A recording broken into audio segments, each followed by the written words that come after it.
नमस्कार दोस्तों, जय श्री कृष्णा, राधे राधे। दोस्तों, आज हम सुनेंगे पुत्रदा एकादशी की कथा, जो कि श्रावण मास के शुक्ल पक्ष में आती है। तो आइए सुनते हैं पुत्रदा एकादशी की कथा। कथाओं का आनंद लेते हुए अर्जुन बोले, हे भगवान, ये रोचक और महापुण्यदायी कथाएं सुनकर मेरे आनंद की कोई सीमा नहीं है और मेरी उत्सुकता बढ़ती ही जा रही है।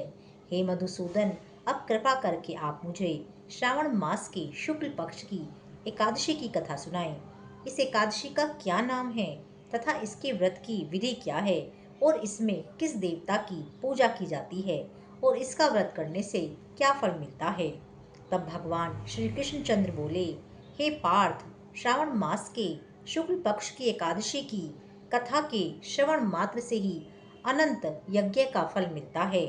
हे अर्जुन, द्वापर युग के प्रारंभ में महिष्मती नाम की एक नगरी थी।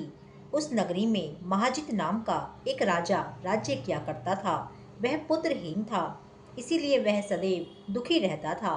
उसे वह राज्य, सुख और वैभव सब कुछ बड़ा ही कष्टदायक प्रतीत होता था, क्योंकि पुत्र के बिना मनुष्य को इस लोक और परलोक दोनों में सुख नहीं मिलता है।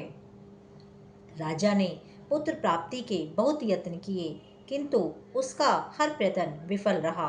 जैसे जैसे राजा महाजित वृद्धावस्था की ओर बढ़ता जा रहा था, वैसे वैसे उसकी चिंता भी बढ़ती जा रही थी। एक दिन उसने अपनी सभा को संबोधित करके कहा, न तो मैंने अपने जीवन में कोई पाप किया है और न ही अन्यायपूर्वक प्रजा से धन ही एकत्रित किया है, न ही कभी प्रजा को सताया है और न कभी देवताओं और ब्राह्मणों का अपमान ही किया है। मैंने प्रजा को सदैव पुत्र की तरह ही पाला है, कभी किसी से द्वेष नहीं किया, सबको एक समान माना है। मेरे राज्य में कानून भी ऐसे नहीं हैं जो प्रजा में अनावश्यक भय पैदा करें। इस प्रकार धर्मयुक्त राज्य करने पर भी मैं इस समय भारी दुख पा रहा हूँ। इसका क्या कारण है, मेरी समझ में कुछ नहीं आ रहा है। आप इस पर विचार करें कि इसका क्या कारण है और क्या इस जीवन में मैं अपने इस दुख से मुक्त हो सकता हूँ। राजा के इस दुख के समाधान के लिए मंत्री आदि वन को गए, ताकि वहां जाकर किसी ऋषि मुनि को राजा की व्यथा बताकर कोई समाधान निकाल सकें। वहां वन में जाकर उन्होंने श्रेष्ठ ऋषि मुनियों के दर्शन किए। उस स्थान पर वयोवृद्ध और धर्म के ज्ञाता महर्षि लोमश भी रहते थे। वे सभी महर्षि लोमश के पास गए। उन सब ने जाकर उन महर्षि को यथा योग्य प्रणाम किया और उनके सम्मुख बैठ गए। उनके दर्शन से सबको बड़ी प्रसन्नता हुई और वे सब उनसे निवेदन करने लगे, हे देव, हमारे अहोभाग्य हैं कि हमें आपके दर्शन का सौभाग्य प्राप्त हुआ है। इस पर लोमस ऋषि बोले, हे मंत्रीगण, आप लोगों की नम्रता और सद्व्यवहार से मैं अत्यंत प्रसन्न हूँ। आप मुझे अपने आने का कारण बतलाइए। मैं आपके कार्य को अपनी शक्ति के अनुसार अवश्य ही करूँगा, क्योंकि हमारा शरीर ही परोपकार के लिए बना है। ऋषि के ऐसे प्रेम भरे वचन सुनकर मंत्री बोले, हे महर्षि, आप हमारी समस्त बातों को जानने में ब्रह्मा जी से भी अधिक समर्थ हैं, अतः आप हमारे संदेह को दूर कीजिए। महिष्मती नामक नगरी के हमारे महाराज महाजित बड़े ही धर्मात्मा और प्रजावत्सल हैं। वह प्रजा का पुत्र की तरह ही धर्मानुसार पालन करते हैं, परंतु फिर भी वे पुत्रहीन हैं। हे महर्षि, इससे वे अत्यंत दुखी रहते हैं। हम लोग उनकी प्रजा हैं, हम भी उनके दुख से दुखी हो रहे हैं, क्योंकि प्रजा का यह कर्तव्य है कि राजा के सुख में सुख माने और राजा के दुख में दुख माने। हमको उनके पुत्रहीन होने का अभी तक कोई कारण प्रतीत नहीं हुआ है, इसीलिए हम आपके पास आए हैं।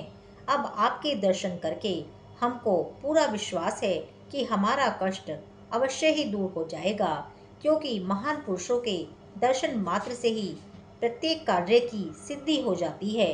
अतः अब आप हमें बताने का कष्ट करें कि किस विधि से हमारे महाराज पुत्रवान हो सकते हैं। हे महर्षि, यह आपका हम पर वह हमारे राज्य की प्रजा पर बड़ा ही उपकार होगा। ऐसी करुण प्रार्थना सुनकर ऋषि ने नेत्र बंद करके राजा के पूर्व जन्मों पर विचार किया। कुछ पलों बाद विचार करने के पश्चात वे बोले, हे श्रेष्ठ पुरुषों, यह राजा पिछले जन्म में अत्यंत उद्दंड था तथा बुरे कर्म किया करता था। उस जन्म में यह एक गांव से दूसरे गांव में घूमा करता था। एक बार ज्येष्ठ मास के शुक्ल पक्ष की एकादशी के दिन की बात है। यह 2 दिन से भूखा था। दोपहर के समय एक जलाशय पर जल पीने गया। उस स्थान पर उसी समय एक ब्याई हुई गाय जल पी रही थी। राजा ने उसको प्यासी ही भगा दिया और स्वयं जल पीने लगा। हे भद्रजनों, इसीलिए राजा को यह दुख भोगने पड़ रहे हैं। एकादशी के दिन भूखा रहने का फल यह हुआ कि यह इस जन्म में राजा है और प्यासी गाय को जलाशय से भगाने के कारण यह पुत्रहीन है। इस पर वे सभी सभासद विनती करने लगे, हे महर्षि, शास्त्रों में ऐसा लिखा है कि पुण्य से पाप नष्ट हो जाते हैं। अतः कृपा करके आप हमें कोई ऐसा उपाय बताएं जिससे हमारे महाराज के पूर्व जन्म के पाप नष्ट हो जाएं और उन्हें पुत्र रत्न की प्राप्ति हो सके। सभासदों के याचना भरे शब्दों को सुनकर ऋषि बोले, हे भद्रजनों, यदि तुम सब श्रावण मास की शुक्ल पक्ष की पुत्रदा एकादशी का व्रत और रात्रि को जागरण करो और उस व्रत का फल राजा को प्रदान कर दो, तो तुम्हारे राजा के यहाँ पुत्र उत्पन्न होगा। राजा के समस्त दुख नष्ट हो जाएंगे। यह उपाय सुनकर सभी सभासदों ने महर्षि को कोटि कोटि धन्यवाद दिया तथा उनका आशीर्वाद लेकर अपने राज्य में लौट आए। तत्पश्चात उन्होंने लोमश ऋषि की आज्ञा अनुसार पुत्रदा एकादशी को विधि पूर्वक व्रत किया और द्वादशी को उसका फल राजा को दे दिया। उस पुण्य के प्रभाव से रानी ने गर्भ धारण किया और 9 महीने के पश्चात ही उसके एक अत्यंत तेजस्वी पुत्र रत्न पैदा हुआ। हे अर्जुन, इसीलिए इस एकादशी का नाम पुत्रदा एकादशी पड़ा।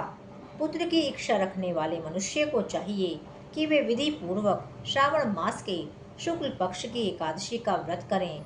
इस व्रत के प्रभाव से मनुष्य को इस लोक के सुख और परलोक में स्वर्ग मिलता है। बोलिए श्री कृष्ण कन्हैया लाल की जय। बोलिए श्री एकादशी मैया की जय।